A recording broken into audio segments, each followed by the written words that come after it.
Arratsalde on denori, 2019ko martxoaren 28ko osoko bilkurari hasiera emango diogu. Gai zerrendarekin, bai. Akta. 2019ko otsailaren 21ean egindako bileraren aktaren zirriborroa irakurrietan hartzea bidezkoa bada.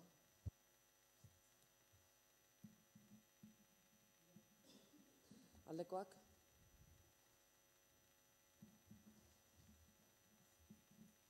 Bigarrena, 2019ko apirilaren 28ko hauteskunde orokorretarako, hauteskunde mailetako kideen izendapenerako eta hauteskunde kanpainarako panelen zozketa. Ados, zozketari, emango diogu hasiera.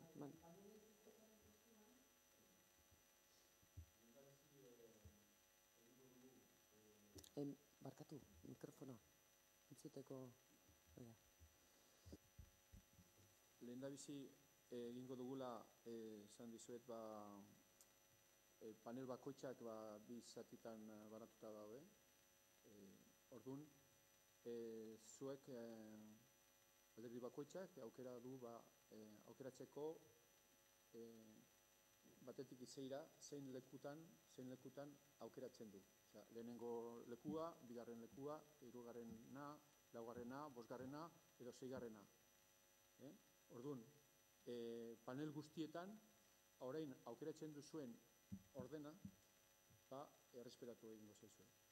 Orduan, ordena da, azkeneko hauteskundetan, uste duz, zuek jaso duzuela instrukzio hau, no? Badakizu nola egiten den, no? Zuek jaso duzue paper hau, instrukzioak. Orduan, lehendabizi dago Podemos hauteskunde orokorrean, Gipuzkoan atera zen, edo eskuratu duen gehiengo botuak, edo gehien aukeratu lortu zuen botuak. Orduan, Podemosren aldetik edo Ganemos aldetik zein lekua aukeratuko duzue paneletan. Lehenengoa, bigarrena, hirugarrena. EAJ-PNV, bigarrena, seigarrena. EH Bildu, bigarrena. PS, ordena jarraituz, hirugarrena.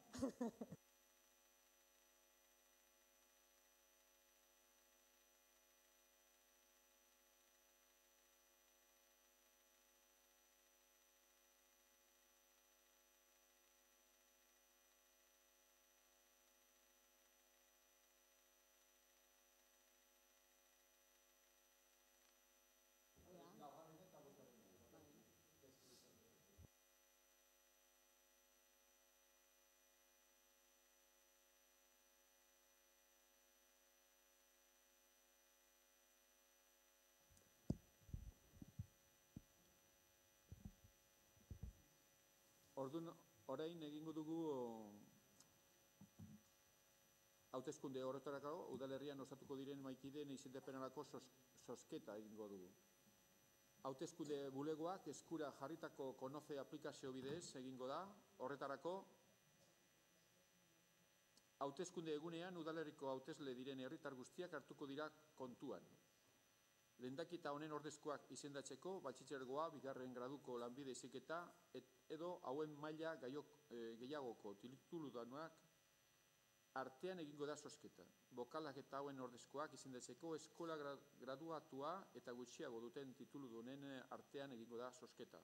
Zozketaren emaitza espedientean jasoko da eta astelehenean apirilak batean egongo da eskuragarri. Orduan dakizuenez, beti egiten dugun bezala, edo aspaldia horrela egiten dugu, Konoce aplikazio informatika horren bidez egiten da zozketa. Orduan, zuzara.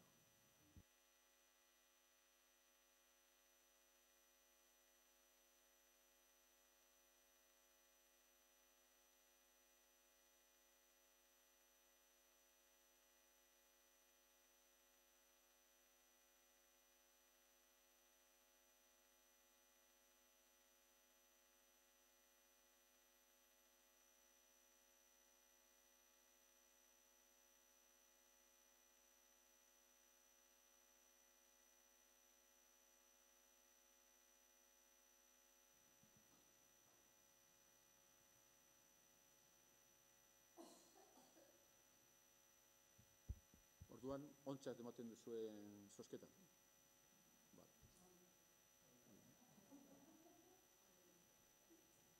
Nik ikusten ari naiz, osea, norbaitek fede ematen dut egina dagoela, eta horrelako gauzak persona bakarrik egin dezaket, eta hori da Jone Iturrioz. Eskerrik asko.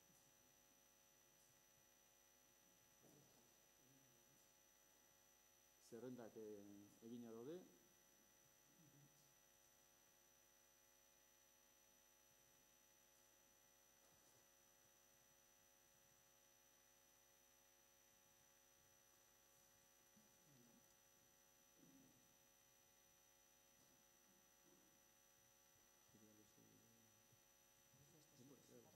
Orduan, jarraituko dugu, albaduzu? Ja, ez da ez egin beste, naiz? Jarraitu dugu.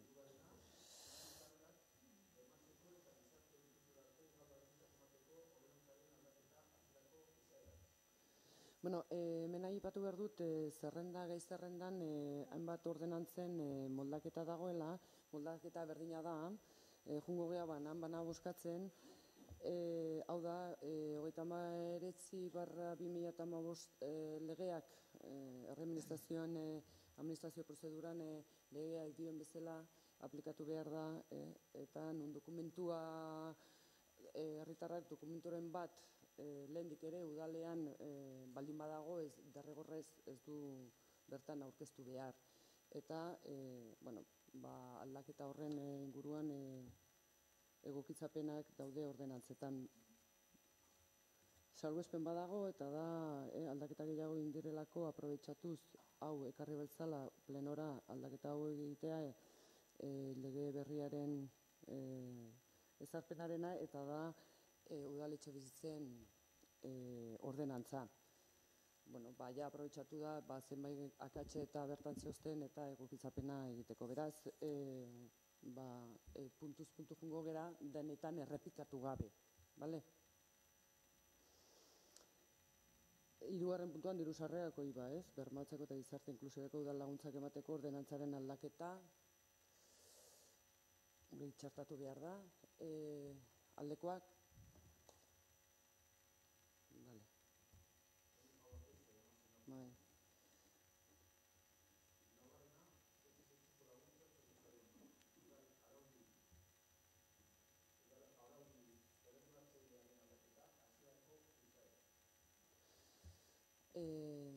Aldeko botoak?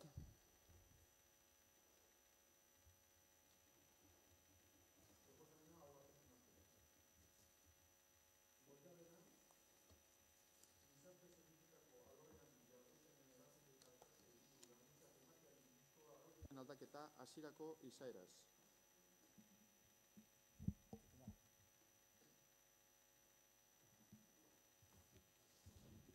Aldeko botoak?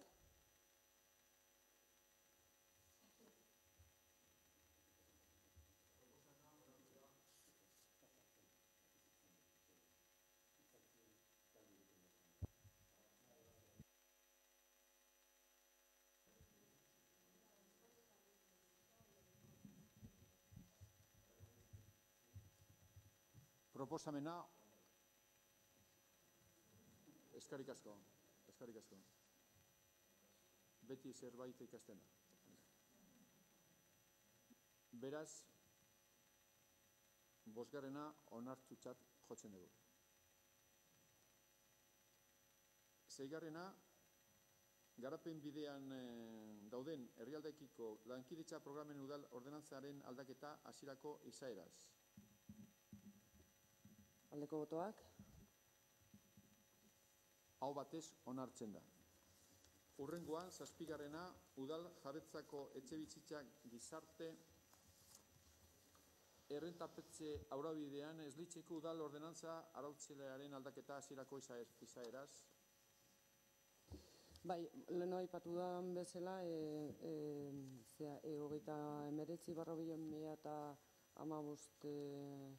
39/2015 administrazioen prozeduran legeak txertatzeaz gain, aprobetxatu dugu, zehoztelako gauza batzuk zehaztu inbertzirena eta akatsak edo gaizku ulertuak zirenak. laugarren artikuluan, ez ditu zehaztuko, baina bai, batzuk garrantzitsuenak edo bintzat nabarmenenekoak. Laugarren artikuluan, apuntuan, etxebizitza epaiketa bidez beste eskontiren ohiko familia etxebizitza gisa ari esleitu izana horri txertatuko diogu edo epaiketaz kanpo egiaztatzen duen dokumentun bidez. Hau da, bai, ez bakarrik bananduak izan diren epai baten bitartez, baizik eta, o banandu edo, baizik eta, beste dokumentu bat hori egiaztatzen duena baliogarri izango litzatekelako. Puntu berean baino, atalean, desgaitasunaren definizioa, zehaztasuna ez genuen oso ondo jarrita edo etzan oso ondo ulertzen eta orduan desgaitasuna iraunkorra duen pertsona bada eta gutxienez desgaitasunaren 75% izan beharko du edo 7 puntu mugikortasunean. Bai, hori da, zehaztu egin duguna. 6. artikuluan, 6.1 puntuan gutxieneko eta gehienezko diru sarrerak udalak, zorrak edo, barkatu ez. Bai, hau da, udalak ez ditula eskatu behar gaur egun ja bertan dauden datuak eta udalari ez badio baimenik ematen, behar pertsona horrek eskaera egiterakoan ekarri beharko ditu datu horiek, eskatutako datuak. 6.3 ondarean lehen muga, hau da, udaletxe bizitzaren aukera aukitzeko, apuntatzeko, muga batzuk eta bat da ondarean, ez? Eta ondarean, liburu 1.000-tik gorako balioa duen ondarea jartzen zuen horrela eta, eztabaidan eta horrela eduki gendun eta gehiagizkoa iruditzen etxe bizitza izan ezik, 34.928 euroko dirua edo bintzat ondare auki dezake. Eta hau da, kantidade hau da, AESakin, emergentziako diru laguntzekin kontutan eukitzen diren ere ondarea, muga berdina jarri dugu. Baitare punto berean, zorrak dituenak udalarekin ezin zuen, berez ezin du eskaera egin, ez? Baino, salbuespen bat onartzen dugu eta hau da txertatzen duguna eta da ordainketa plan bat egina baldin badauka udalarekin onartuko litzateke salbuespen gisa, zorrak eukitzea beti ere ordaintzen egoten bada. 8. artikuluan, jardun bidearen hasiera, prozeduraren hasiera, nola emango zen boletinean publikatuko genula, esaten txertatu genuen, baina, publikatzea horrek gaur egun ja kontratatzailearen profilean nahikoa da ere egiten du funtzio bera eta gaina azkarrago izango da, nola baita ere aldizkari ofizialera eramateakoan, bakizue beti ere epeak eta ez dira oso ezin dira kontrolatu. 12. artikuluan jartzen genuen zenbat epe ematen zen apuntatzeko eta agiriak ikatzeko eta jartzen genuen 20 lan eguneko eta jarri dugu egun naturaleko 20. Hori izango litzateke gutxi gora bera aldaketak aprobetxatuz beste apartadu hori ekarri betzala zehaztu ditugunak.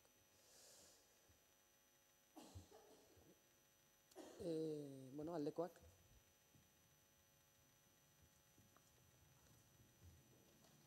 Aho batez, onartu da proposamena. 8. Andoaingo udalerrian euskara sustatzeko jardueretarako diru laguntzen emaiki da aurreikusten duen berariazko ordenantza hasierako izaeraz. Aldekoak. Proposamena aho batez onartu da. 9. Udaltasak ordaintzetik salbuesteko ordenantza hasierako izaeraz aldatzeko proposamena. Aldekoak. Proposamena aho batez onartu da. 10. Andoaingo udalaren parte hartzea Beterri Buruntza eskualdeko tokiko garapen ekonomiko eta sozialerako mankomunitate baten sorreran. Bai, arratsaldeon. Zertaz ari garen azaltzeko edo ulertzeko, hasiko naiz esaten askotan aipatu izan dela eta leku ezberdinetan irakurri izan dugula gure eskualdea dela eskualde bakarra Gipuzkoan garapen agentziari gabe dagoena. Badakizue edo herritarrek jakingo dute jadanik eskualde honetan garela 6 herri, Andoain, Urnieta, Lasarte, Usurbil, Hernani eta Astigarraga Beterri Buruntza eskualdea osatzen dugunak, eta azken urteetako edo azken hamarkadetako historia laburrean saiakera ezberdinak egin dira garapen agentzia bat sortzeko helburuarekin, eta orain arte arrazoi batengatik edo bestearengatik ez da lortu helburua lortzea. 2015 agintaldian saiakera berri bat egin zen, horren etzen lortu akordio hori, baina bai funtzionamendurako protokolo bat ezarri zela, plan komunak edo martxan jarri ahal izateko. 2015 agintaldian protokolo hori txiki geratu zela konturatuta edo, urrats berri bat egin genuen eta kooperazio hitzarmena sinatu genuen 6 udalerrien artean, edo 6 udalerrietako alkateek areto honetan eginiko sinadura ekitaldi batean. Kooperazio hitzarmen horri esker enpresa zerbitzua eskaintzen ari gara gaur egun, enplegu planak modu komunean aurkeztu ditzakegu, ekintzailetza zerbitzua eskaintzen ari gara, turismo plan edo turismo estrategia bateratuak egiteko gaitasuna badugu, eta merkataritza suspertzeko planetan ere ari gara. Horretaz aparte, bestelako programak ere garatu ditugu, bai duela gutxi ere Gipuzkoako Foru Aldundiko energia mailan parte hartzen hasi gara, Industria 4.0ko programetan ari gara, lehen sektorearekin ere, lehen sektorean eragiten ari gara, Beterri kilometro zero bezalako programekin. Funtsean, garapen agentziarik izan gabe ere, garapen agentziek dituzten kompetentziak edo dituzten programak egiten ari gara jadanik. Baina, konstiente izan behar gara, muga batzuk baditugula eta tope batzuk ere baditugula besteak beste, ekonomikoki hazteko ditugune zintasunak, eta bar. Ordun horrek eraman gaitu 6 udalerriei garapen agentzia behin betiko sortzeko urratsaren adostasunera iristea. Beraz, orain garapen agentzia sortzeko unea iritsi zaigu, eta horretarako jadanik adostasun batzuk lortu ditugu 6 udalerrien artean. Horietako bada, garapen agentzia hori mankomunitate formatuan izango dela. Batetikan, lehen aipatu ditudan esparruetan eragin nahi dugulako, baina bestalde ere gizarte zerbitzutatikan, horre badaudelako hainbat zerbitzu modu mankomunatuan eman behar ditugula, eta horretarako egitura publiko izan behar dula. Beraz, garapen agentzia hori mankomunitate izango da, horrek esan nahi duen guztiarekin, edo gure ustez duen alde positiboarekin, eta da kontrol eta funtzionamendu publikoa ehuneko unean bermatuta gelditzen dela. Eta gaur honea onarpenera dakarkigun puntua da, 6 udalerrien artean batzorde sustatzaile bat jarriko dugu martxan. Udalerri bakoitzetik pertsona bat hautatzen dela plenotik. Batzorde sustatzaile honen funtzio izango da, jadanik landuta ditugun estatutu horiek borobiltzea, zehaztea eta berriz ere pleno guztietara ekartzea behin betiko onarpenerako. Eta momentu horretatik aurrera, garapen agentzia funtzionatzen hasi behar da. Bai, egiten den proposamenean, ni neu naiz batzorde sustatzaile horretarako proposatzen dugun pertsona. Bai, aipatu nahi nuke, prozesu guzti hau, badatorrela negoziazio eta elkarrizketa prozesu luze baten ondotik, eta azpimarragarria dela egon den adostasun maila, eta honaino iritsi izana modu bateratuan, eta aho batez 6 udalerrietan aho batez onartzen ari garen ebazpen hauekin. Horrek esan nahi du, bidearen ez dut esango hasiera, zen gauza asko egina daude, baina, bueno, bidea pixkat egin dago, orain azken faseak gelditzen da, baina nik bai esango nuke, oraingoa behin betiko ahalegina dela, eta ez oso epe luzean, Betari Buruntzak bere garapen agentzia sortua izango duela.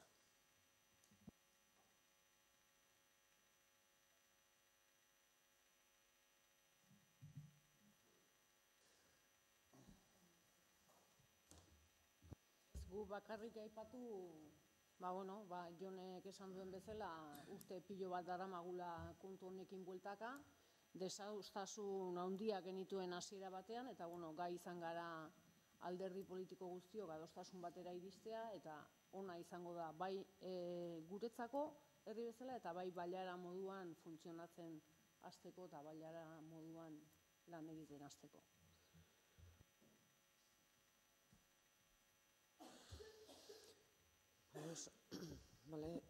Aldekoak.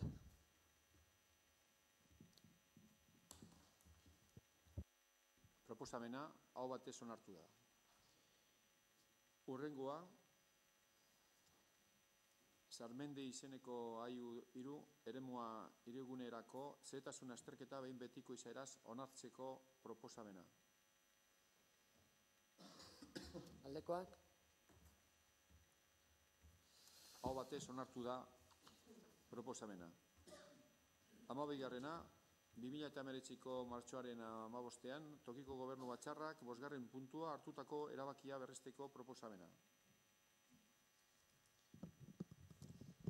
Bai, atxaldeon. 2017an hasitako prozesua da emakumeen aurkako indarkeria matxistaren udal prebentzio politikak berrikusteko eta baita genero indarkeria egoerei aurre egiten dieten emakume biktima zein beraien seme-alabekin zerbitzu publikoen hartatze eta eskuhartze sistema berrikusteko egoeraren diagnostiko bat egin genuen. Diagnostiko hau modu parte-hartzailean burutu zen, herriko biktimak hartatzeko zerbitzuetako pertsonal teknikoarekin. Eta diagnostiko horretan azpimarratu zen hartatze integralerako eredu bat sortzearen beharra, tartean dauden baliabide eta instituzio guztien arteko koordinazioa hobetzeko. Honen helburua, emakumeen aurkako indarkeria matxistaren analisi marko bateratu bat edukitzea da, eta era berean egoera hauen bideratze eta jarraipen mekanismoak azkartzea. Ondoren 2018an indarkeria matxistatik bizirik ateratakoen eta biktimen hartatzerako esku hartze eta erakundeen arteko koordinazio protokoloa landu da, eta baita erantzun publikorako akordio politikoa ere. Beraz, onartzen dugun protokolo dokumentu hau, akordio politiko eta konpromezu bat ere bada.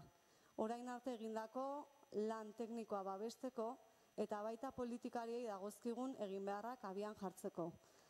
Alde horretatik, eskerrak eman nahi dizkiegu bertan parte harturiko agentei, Ertzaintza, Osakidetza, Hezkuntza Saila, eta herriko 3 ikastetxeak, gizarte zerbitzuak eta baita berdintasun saila ere.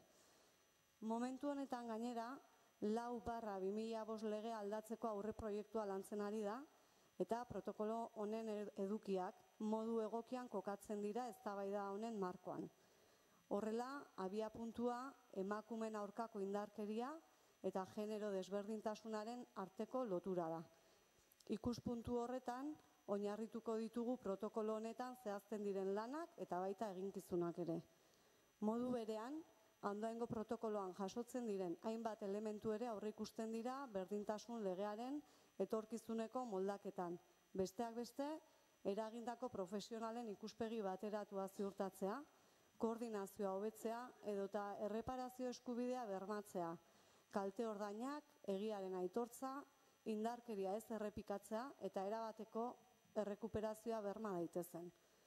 Bukatzeko aipatu nahiko nuke, zoritxarrez gaur egun ere horrelako protokoloak landu beharrean gaudela, indarkeria matxista oso presente dagoelako, baina benetan pozgarria da dokumentu hau alderdi guztien adostasunarekin landu eta onartua izana berdintasun batzordean.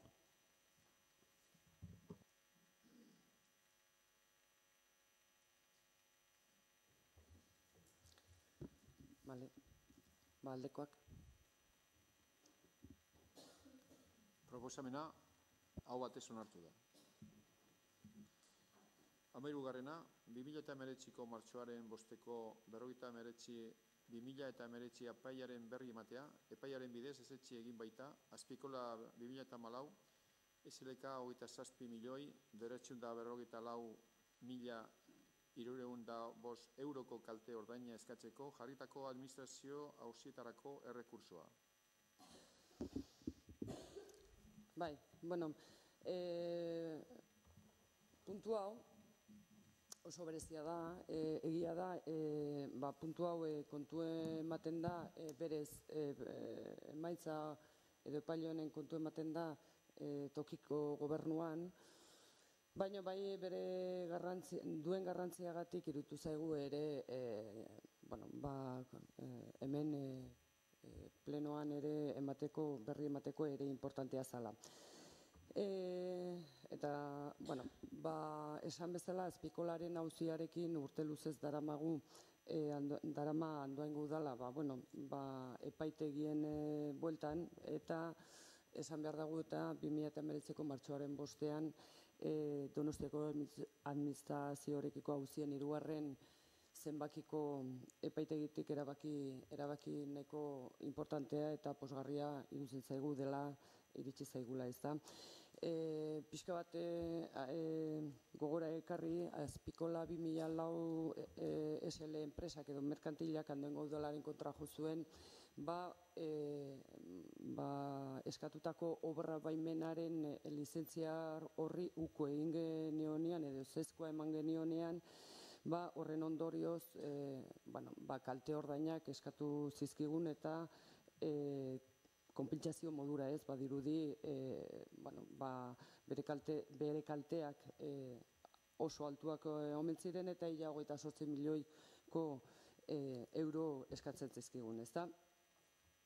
Gaur esan dezakegu epaitegitik Andoaingo udalaren argudioak kontutan eduki ditu, ontzat eman ditu, beraz, Azpikolak erreklamatzen zuen dirutza izugarri hori, haren kontra egin dio, edo ezezko borobila eman dio hori, oso ona da udalarentzat, badakigu momentu honetan, merkantil honek helegitea jartzeko epean badago, egun bat edo, bihar edo bukatzen da epe hori, orain arte ez dakigu ezer jarri duen ala ez, baina hori gertatzen bada edo ez bada gertatzen helegitea jartzen badu edo ez, eta behin betiko epaia izan bada ere, edo ez bada ere, iruditzen zaigu oso potentea eta garrantzitsua dela hemen kontu ematea bintzat.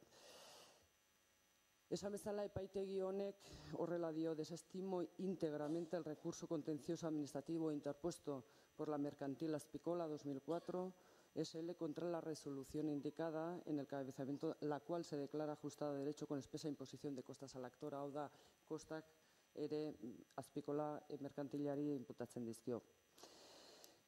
Bueno, esan bezala, behin betikoa ez bada ere, eta epe horretan, epe horretan oraindikan gaude ere, eta erne egon beharko dugu, baina, bai berri pozgarria. Esan bezala, eta hasieran esan du, 8 urte luzez daramagu epaitegietan bueltan eta Azpikolako harrobiaren irekiera albideatuko zuen obretako lizentzia lehenbizi zezko eman geniolako horre eta gero ukatutako lizentziarren ondorioz kalte ordainak eskatzen zigutelako, ez da.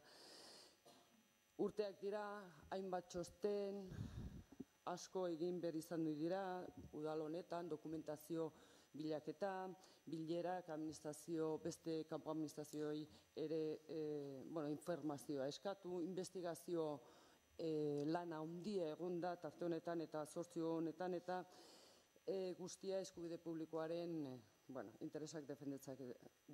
Eta beraz, azpimarratu nahi dut, honen atzean pertsona askoren lana egon dela, ez da? Udal udal langileen lana, hirigintzakoak, artxibokoak, ingurumenekoak, idazkaritzakoak, zerbitzutakoak, euskera zerbitzutakoak, teknikari zein administrari, hori guztia parte hartu dute Azpikolako edo auzio honetan. Hori berez ja ematen du, honen dimensioa, ez da, beraz, denen lanari esker, esan bezala udalaren edo interes publikoaren defentsan parte hartu dute, eta eskerrik asko hemendikan bai luzatu nahiko nieke denei. Udalarentzat ona bada, are hobeagoa da Andoandarrentzat. Udalak, gogoratu behar du, dimensio honen garrantziaz, esan behar dugu, udalak baldin badaka 23 milioi, 22, 23, hortxe inguru urtero, ez? 21, hortxe inguru baldin badaka aurren kontu gisa, 28 milioi eskatzen zigula, kalte ordainak Azpikola 2004 SL-ek enpresak. Eta hau noiz hasi izan, hau ez da erresa, hau luze, datu asko eta dokumentazio asko dago, espedientea oso handia da, baina bintza zentratzearen 2010ko apirilaren 14an data dugu ETS, Eusko Trenbide Sareak eta Azpikola 2004 SL-ek enpresaren artean sinatzen duten hitzarmena bien artean.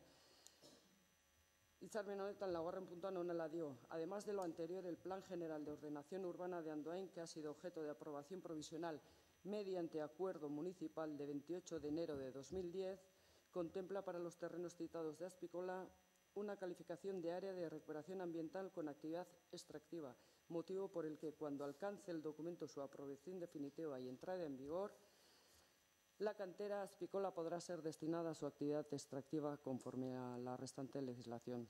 Beraz, hau da, gertatu etzan, hau da, plan orokorra hori beraiek onartu zen, baino ez eremu horretarako eskatzen zen berezitasuna edo salbuespena. Tarte horretan agintaldia aldatu zen, eta osoko bilkura hemen zeuzten indarrak horrek ahalbidetu zuen hori ez betetzea eta hori ez gertatzea. Orduan, HT-ko obraltzak hartuta 2008ko apirilean obretako lizentzia eman zan Azpikola 2004 SL-aren merkantilari. Azpikola arro bizarrean egin nahi ziren interbentzio eta lerketa bideratuko zuen lizentzia zen txosten teknikoen iritziaren kontra, esan beharra dago, alegia urte asko itxita zeraman arrobia ingurumen babesa zuena. Berriz eriketzeko aukera zabaltzen zen. Beraz, horrela zion, la licencia concedida faculta a la mercantil titular de los terrenos ubicados en Azpikola para llevar a cabo las obras necesarias para implantar las instalaciones auxiliares a las obras del TAP y para acondicionar dichos terrenos con ese fin, según el proyecto aportado en su momento por la misma, que prevé, entre otras actuaciones, voladuras para acondicionar el frente occidental de la antigua cantera de Azpikola. Honen inguruan, 2011ko uztailean kautelarki indargabetuta uzteko erabaki hartu genuen, eta 2011ko urriaren 31ean udaltokiko gobernuan behin betiko ezetza eman zitzaion lizentzia honi. Kontutan hartuta gainera, Andoain badituela beste bi arrobi funtzionamentuan ondoan, beraz instalazio hori guztiak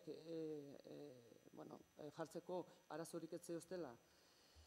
Baitare, kontutan eduki behar dugu, lerketetan eta derrigorrezkoak ziren baimena lerketak egiteko Azpikolak ez zitula bere esku baimen horiek, baizik eta Zemento Rezolaren esku dagoela egun ere baimen horiek.